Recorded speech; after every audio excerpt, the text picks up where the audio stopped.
Buenos días a los que ya entraron. Por favor, vayan poniendo su asistencia en el chat. Le damos a admitir a sus últimos compañeros y ya empezamos. Gracias.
Faltan todavía de poner asistencia algunos, como 4 o 5 personas. Acuérdense de siempre poner la asistencia al entrar, por favor.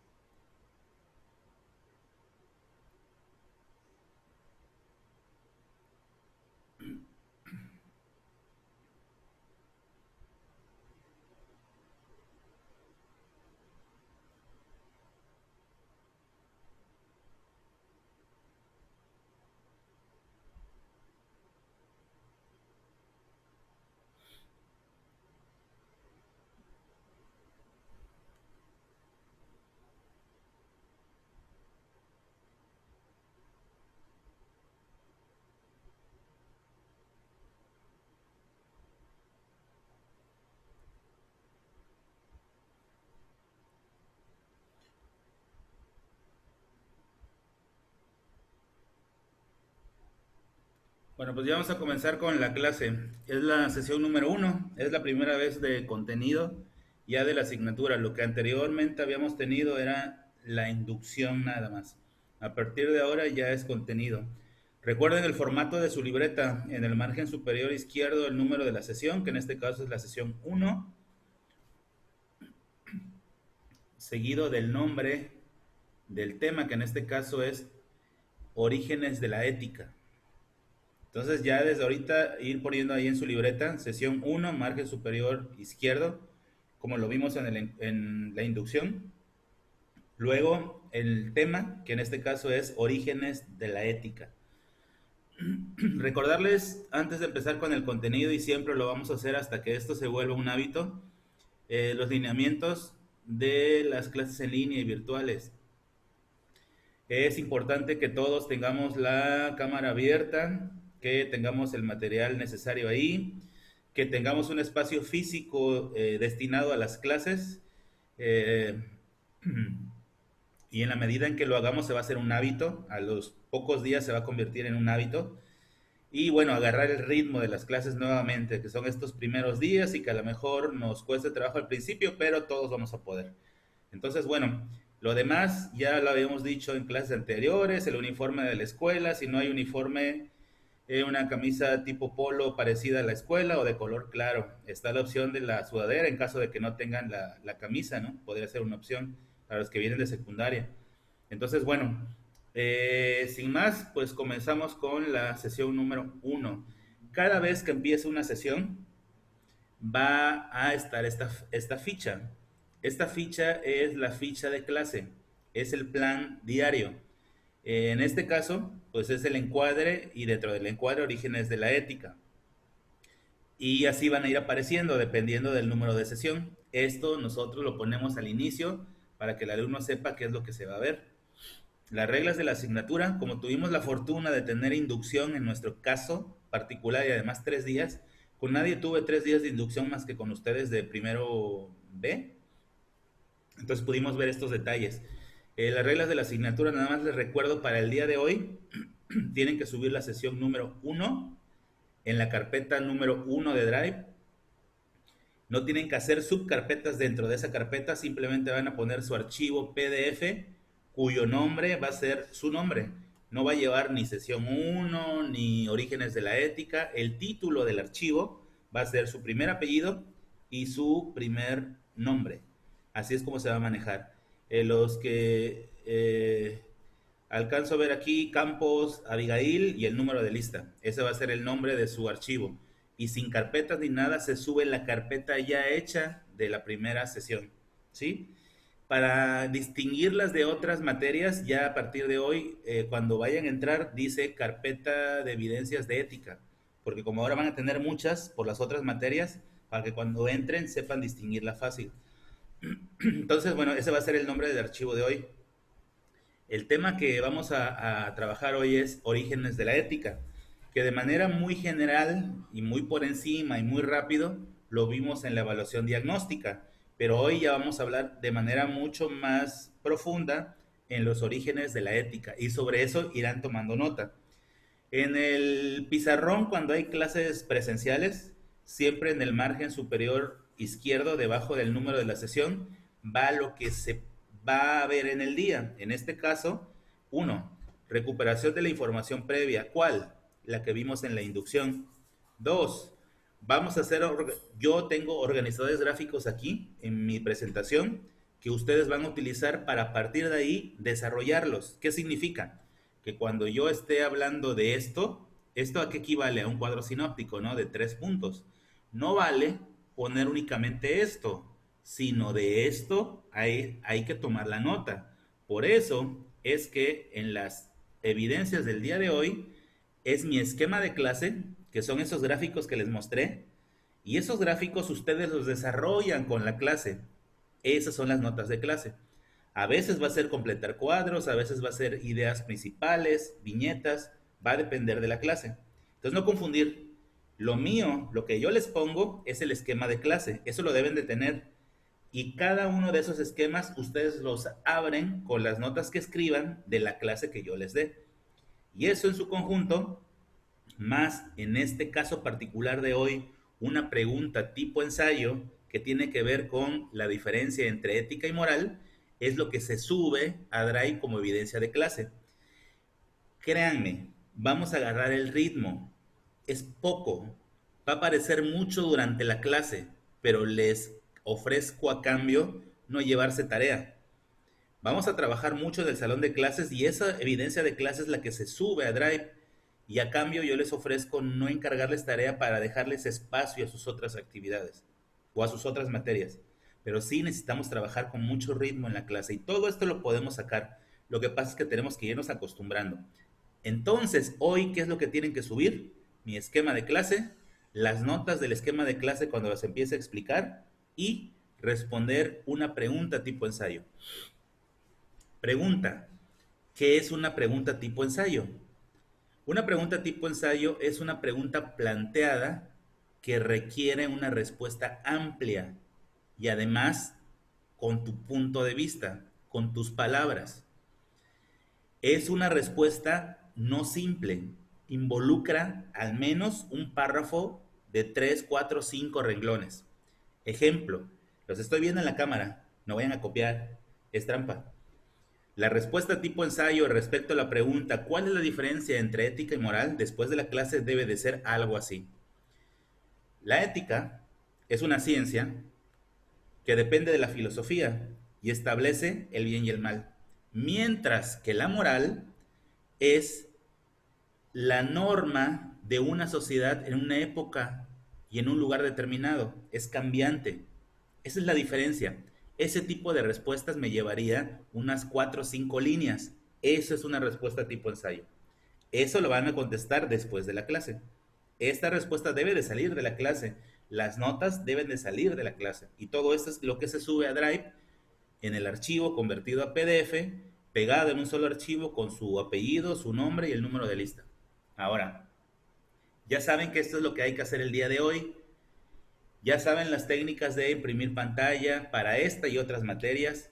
Ya saben utilizar algunos recursos que vimos en la inducción. Ya saben que si se me va algo de la clase lo puedo recuperar en el canal de YouTube, en la lista de reproducción de ética, ahí lo puedo encontrar. Ya saben que si se me va el internet, si no puedo entrar, si tengo una cita con el médico, todo esto está al alcance de ustedes gracias a ese recurso. Entonces, bueno, me regreso ahora sí. Vamos a empezar ya con la clase. Primero, vean la flechita que está antes del círculo que tiene 3 nombres. Dice etapa cosmológica. En la inducción, recuerden que yo les comenté lo siguiente. Si no, escúchenlo y escríbanlo. No es dictado, nunca voy a dictar, ¿eh? Así que tienen que tomar sus notas de acuerdo y al ritmo de mi explicación. Que en estos primeros momentos estoy llevando un paso cadente. Estoy siendo lento para que puedan ustedes tomar las notas. La etapa cosmológica, como su nombre lo dice, fue una etapa en donde el mundo, los grandes pensadores, intentaban explicar la realidad física, intentaban explicar el cosmos. Oigan, ¿por qué hay una estrella más brillante que otras? Y luego descubrimos que tiene que ver con la cercanía y el tipo de estrella. ¿Por qué hay día y hay noche? ¿Por qué oscurece? ¿Por qué a veces hay frío y a veces hay calor? Ese tipo de explicaciones fue durante la etapa cosmológica. La etapa cosmológica estuvo basada en explicar fenómenos naturales, el porqué de todo lo físico, por qué las hojas de los árboles son verdes, por qué la semilla de este fruto trae como consecuencia que crezca un nuevo árbol y dé más frutos. Estas explicaciones de la realidad física, de la realidad tangible, tanto de la naturaleza como del universo, se le llamó etapa cosmológica. Nota importante ahora, ¿quién fue el máximo exponente de esta etapa? ¿Lo han escuchado? Lo asocian con un matemático, que por cierto no era matemático, era filósofo, y su nombre es Pitágoras. Pitágoras de Samos. Pitágoras, el de las matemáticas, era filósofo, y él fue el máximo exponente de la etapa cosmológica. Hubo otros más, pero él es el más importante. De hecho, es el padre de la filosofía, mientras que la mayoría piensa que es matemático, ¿no? No, era filósofo. Pero antes eran polímatas. Polímatas significa que poseen un conjunto de muchos conocimientos. Eran matemáticos, físicos, éticos, abogados, artistas, hasta soldados. Entonces, bueno, esa es la etapa cosmológica. Ya tomaron notas de eso. Luego transitamos a una nueva etapa, a una etapa que en la inducción, ¿cómo quedamos que se llamaba? Después de la cosmológica, llegamos a la etapa antropológica. Una etapa donde ahora las grandes mentes se enfocaron en explicar ya no a la naturaleza, sino al ser humano, el por qué yo soy así, el porqué de las relaciones sociales con los demás.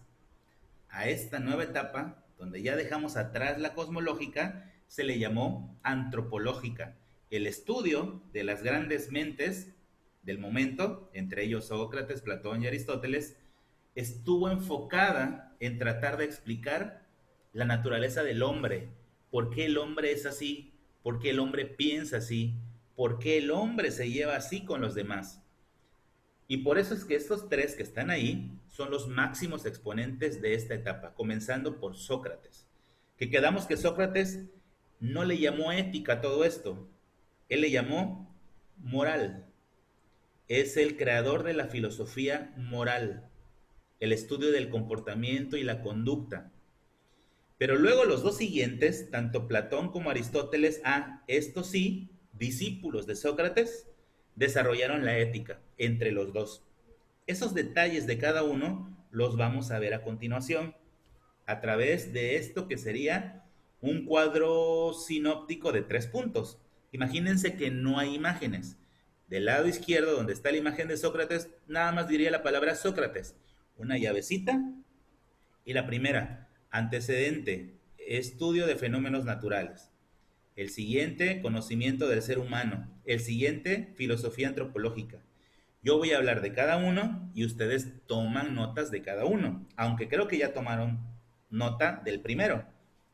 ¿Cómo se le llamó a esta etapa? Síganme con el cursor. A esta etapa la acabamos de ver ahorita. Se le llamó etapa cosmológica, donde los filósofos, los científicos, los pensadores de aquel momento intentaban explicar la realidad cósmica, el origen de la naturaleza, los procesos naturales, el porqué de una erupción volcánica, el porqué de todo lo físico, por qué las mareas, por qué los huracanes. Antes se acuerdan en la etapa mitológica que decían que eran los dioses, que Poseidón se había enojado y había lanzado una tormenta y una marejada y viento para castigar a los hombres. Hasta que un grupo de estos científicos dijo, oye, no, eso no tiene nada que ver con los dioses, es un fenómeno natural y es provocado por esto y por esto. Bueno, a esa etapa se le llamó cosmológica. Luego, en el segundo punto, ahí ya aparece la etapa antropológica, el conocimiento sobre el ser humano. Así como hay que saber qué es la naturaleza y cómo funciona, también habría que analizar qué es el ser humano y cómo funciona. Y es ahí donde Sócrates es el pionero, es el primero que dice, oigan, ya basta de analizar las cosas físicas, ¿por qué no aprendemos ahora también a analizar el porqué del comportamiento social?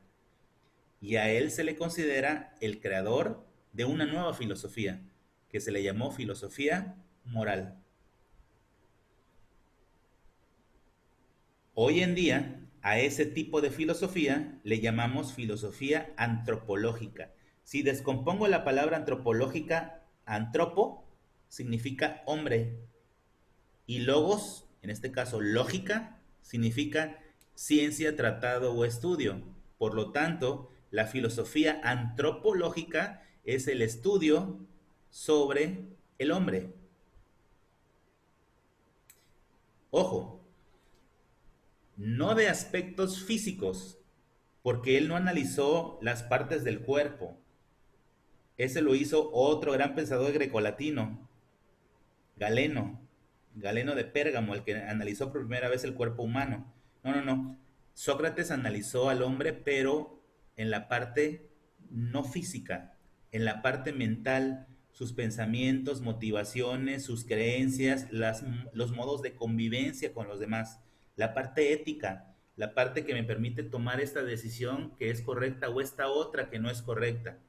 Porque algunos hacen lo correcto y otros no hacen lo correcto. ¿Qué es lo que hace que seamos diferentes? Bueno, eso es lo que intentó explicar Sócrates.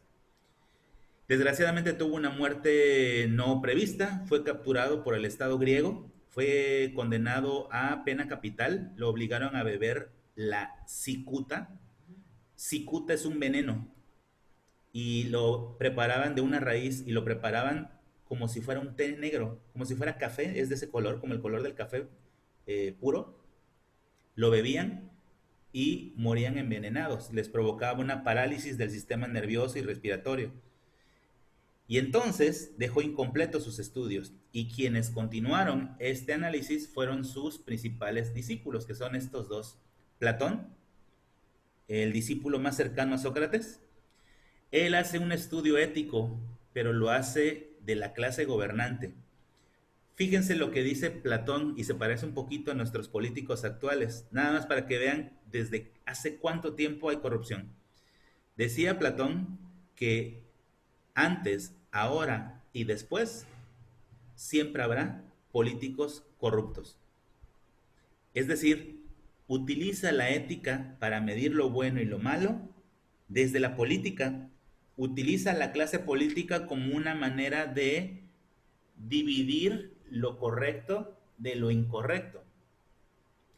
Y eso lo hace de una forma muy creativa. Lo hace a través de inventarse una historia y esa historia inventada le crea el nombre de unos personajes y así hablamos de temas. Por ejemplo, Carol y Diana. Ellas, yo voy a inventar una historia. Y dentro de los diálogos, por eso se llaman los diálogos de Platón, vean los puntos, yo voy a hablar acerca de la ética política, pero lo voy a hacer de manera casual. Carol empieza a preguntarle a Diana, oye, ¿tú qué piensas acerca de, hablemos del contexto actual, del presidente de México? Le contesta Diana, no, pues yo pienso que es igual que todos los anteriores, que es corrupto. Y Carol cuestiona, ¿y por qué piensas que es corrupto? Ah, porque pienso que no está haciendo bien su trabajo. Y Carol le pregunta, ¿y qué es hacer bien su trabajo para un político? Y Diana le contesta, no, pues hacer gestión pública para que todo el mundo esté bien. Y esa percepción no tienes de nuestra realidad y contesta, no, ve la cantidad de pobreza que hay en el país, un sistema de salud deteriorado, y así se va en la historia. Y de esa manera nos educaba. Platón inventó esta técnica que se llama diálogos para transmitir conocimiento, y lo hacía de una manera muy creativa. Más adelante, ¿en qué se convertiría esto? Es más, es una paraescolar de Lizardi. En teatro. Llevarían esos diálogos al teatro. El teatro era la manera de educar al pueblo que no sabía leer ni escribir, que era analfabeta. Era una forma súper ultra innovadora hace 2400 años. Imagínate que no había libros, no había escuelas y la forma de educarte era a través de los diálogos y a través de las obras de teatro. Bueno, esta fue la técnica que utilizó Platón para educarnos en cuanto a la ética. Varios de sus diálogos están basados en la ética, de hecho tienen el nombre de ética, con la invención de personajes. Esos personajes son ficticios, pero lo que intentaba transmitir a través de esos personajes ficticios y de esa historia ficticia era lo importante. Él además fundó una escuela, esa escuela se llamó la Academia, por eso es que todavía le llamamos academia a ese lugar donde aprendemos cosas. Ese lugar llamado la Academia de Platón, ahí se educaba a los alumnos. Era un lugar bien particularmente muy especial, no era un salón de clases, era una especie de grada donde había diferentes niveles en forma de triángulo. En el nivel más bajo solamente cabía uno o dos alumnos y conforme subían los niveles cabían más alumnos. No había más de 10 alumnos por maestro y en lugar de pizarrón, pizarra, lo que sea, utilizaban el suelo o la arcilla del suelo para hacer inscripciones que los alumnos veían porque estaban subidos en la grada. Y ahí les va lo espectacular de esto. Ellos utilizaban para tomar sus apuntes, así como ahorita ustedes, algo que en palabras en español se les llama tabletas, como las tablets, pero eran unos cuadros con un marco de madera y al interior estaban llenos de cera o de arcilla. Y cuando yo los ponía así, con mi marco, en esta cera pulida, yo hacía inscripciones, hacía pues mis anotaciones aquí. Cuando era muy importante lo que yo aprendía, esta tábula, que es la palabra correcta en griego, esta tábula yo la guardaba porque era muy apreciada, porque tenía mucho conocimiento y utilizaba otra. A veces cuando ese conocimiento ya quedaba en mí, la borraba y empezaba de cero. Se dice que era mi tábula rasa, mi tábula nueva, mi tabla nueva. Venga el conocimiento, estoy listo para recibirlo, para escribir. Y así tomaban clases en la Academia de Platón. Entonces, bueno, él también hablaba acerca del dualismo, el dualismo cosmológico. ¿Cuál es este? Cuerpo y alma. Entiéndase por alma todo aquello que no se puede ver ni tocar. ¿Desde dónde surge la ética? Desde el alma. Porque el alma no surge de este brazo, el alma no surge de esta cabeza o de esta pierna. El alma es mi forma de pensar, mi personalidad, lo no tangible. Por eso es que hay un dualismo entre cuerpo y alma. En aquel tiempo el alma era la psique, era la mente, la forma de mi personalidad. Y bueno, la obra más importante de Platón, donde nos deja todo esto, se le llama La República de Platón. Es la obra más importante de Platón. Más adelante vamos a ver algo de la República de Platón, que se llama La alegoría de la caverna, que es espectacular lo que en ella nos dice, ¿no? Que ojalá que ustedes la puedan entender en las próximas clases que veamos esto. Me paso al siguiente gran precursor de la ética, Aristóteles. Para comenzar, es el más grande polímata que ha existido. ¿Qué significa polímata? El señor era matemático, físico, tenía estudios de anatomía, tenía estudios de botánica, tenía estudios de lo que hoy sería medicina, tenía estudios de literatura, de política, de ética. Se le considera de hecho el padre de la biología, Aristóteles. Entonces imagínense, polímata es aquel que posee múltiples, de ahí viene la palabra poli, como polígono, de muchos lados, y mata, que significa conocimiento, posee grandes conocimientos. ¿Cómo no? Estudió 20 años en la Academia de Platón. Imagínate tener una carrera de 20 años. Obviamente sales preparado en todos los campos disciplinares. Él decía que el actuar no debe de dejarse llevar por el sentimiento, sino por la lógica. Primera recomendación para actuar. Dice Aristóteles que uno, a la hora de tomar decisiones éticas, lo debe hacer con lógica, es decir, pensando. ¿Pensando en qué? En las consecuencias. ¿En las consecuencias de qué? De lo que hago o lo que no hago o lo que dejo de hacer. Ahora que en estos días, no sé si tengan hermanos, pero están todos así como mordiéndose las uñas porque son los exámenes de admisión en diferentes universidades. Y la clásica que decimos, pues ahí yo lo dejo en el destino o en Diosito, que por favor yo quede en la universidad. Oigan, no. ¿Por qué?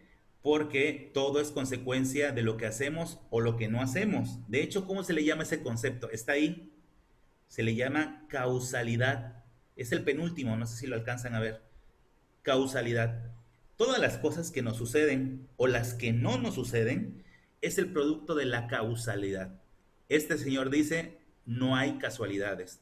Todo es el resultado o consecuencia de lo que he hecho antes o de lo que no he hecho. Y el resultado es el hoy. Y somos muy dados nosotros a quejarnos por lo que nos pasa. Ay, pobre, la desgracia que me tocó vivir. Pero no analizo que eso que me está tocando vivir es la consecuencia de lo que hice o no hice anteriormente. No hay casualidades, simplemente hay causalidades.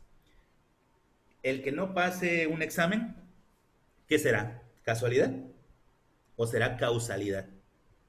El que saque 10, el de excelencia, ¿será casualidad o será causalidad?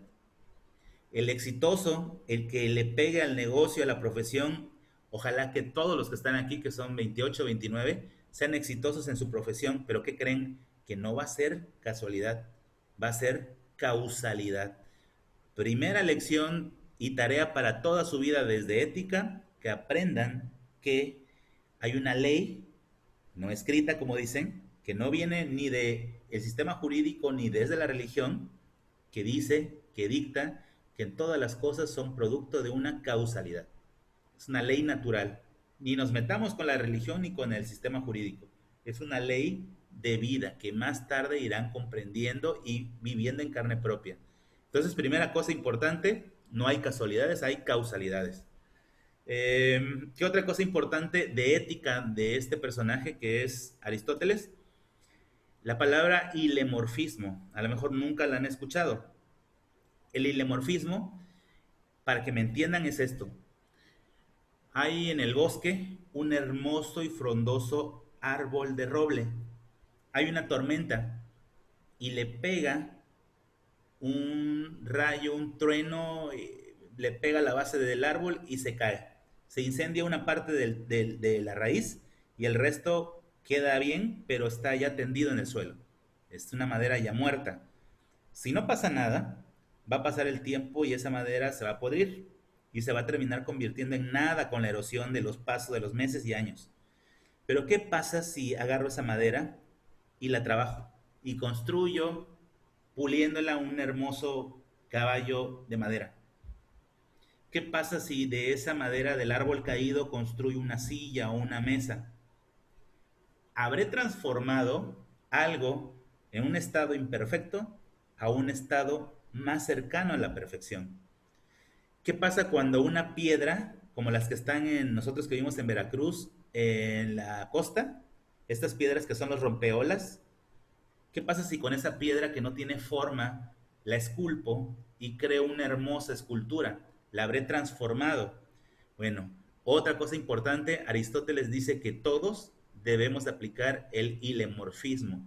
Desde que nacemos somos imperfectos y conforme pasa el tiempo vamos puliéndonos hasta alcanzar en la medida de lo posible lo más cercano a la perfección. ¿Cuándo acabamos? Nunca, porque el ser humano siempre será imperfecto, es perfectible, nos iremos transformando, aprendiendo de nuestros errores.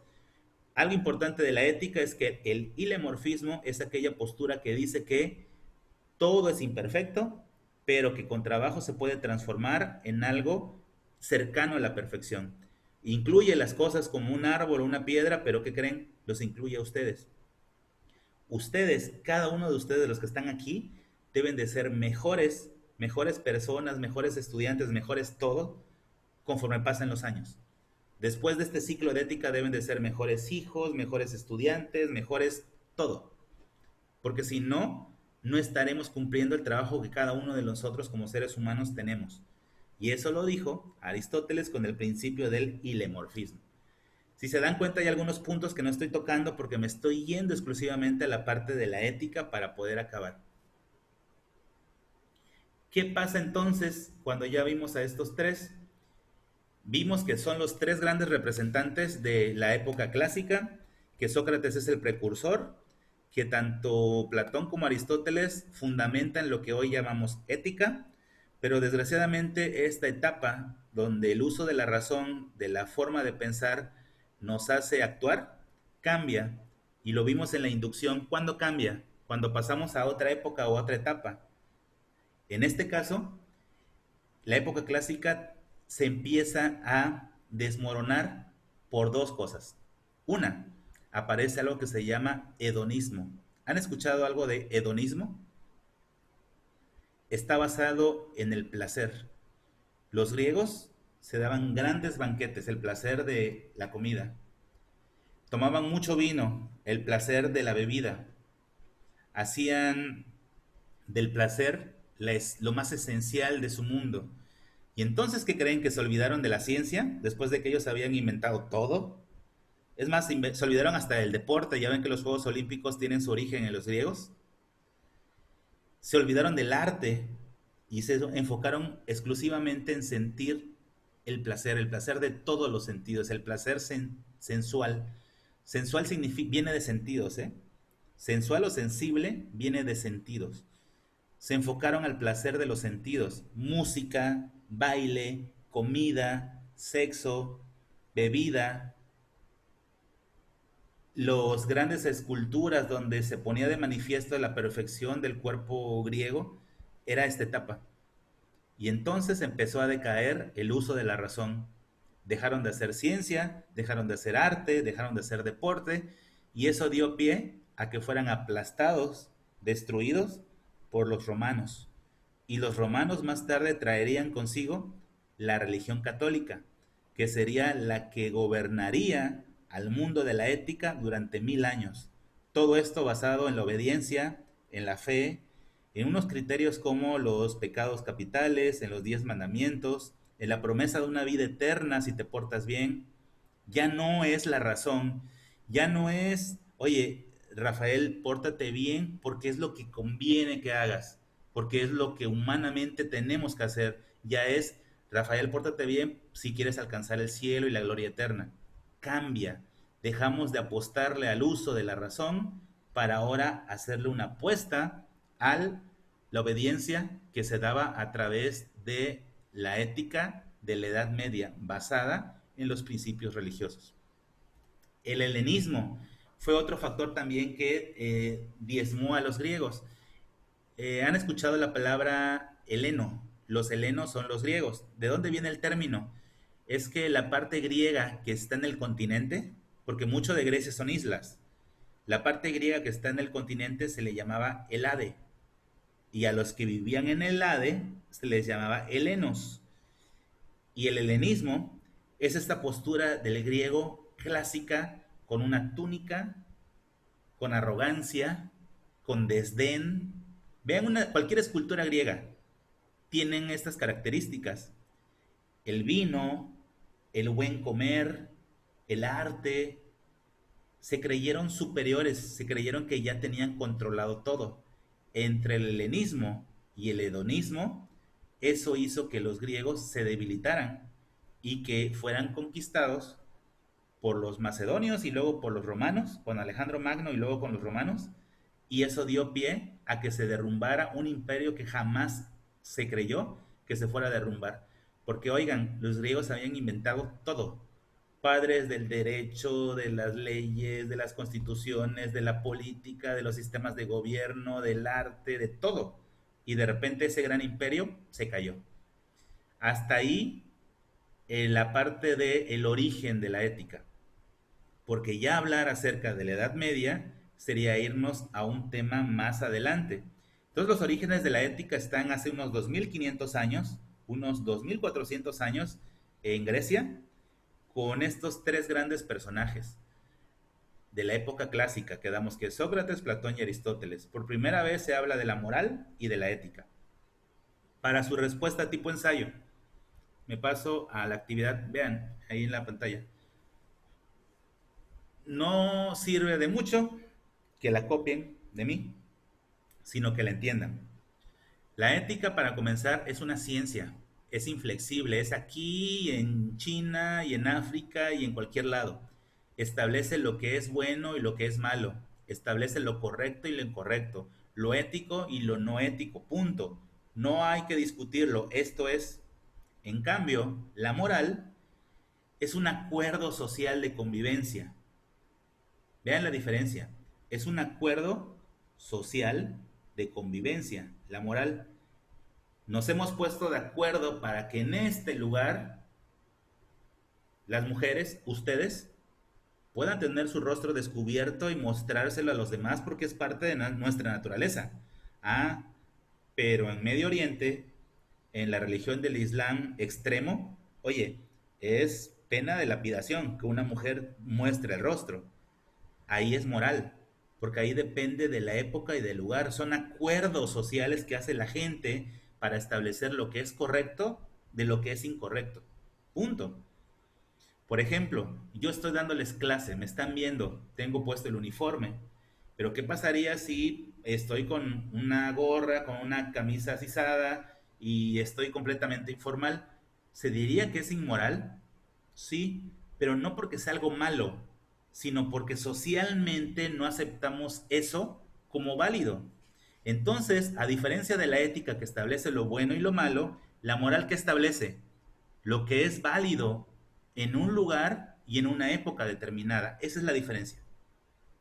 Yo puedo, si estuviéramos en clases presenciales, ¿qué les parecería si abro la puerta de su salón y entro en chanclas, en short, en camisa sport, en lentes oscuros, una toalla en el hombro y con una mano un bronceador?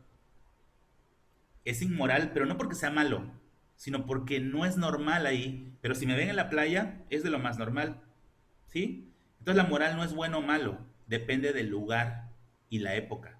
Y la ética sí establece lo bueno y lo malo. Eso es lo que tienen que montar hoy en la carpeta de Drive, en la carpeta de la sesión uno, ya no en el de la inducción. Ya saben, ahí tienen su número de lista en la anterior carpeta. Nos vemos la próxima clase. Que estén bien. Tienen todo el día.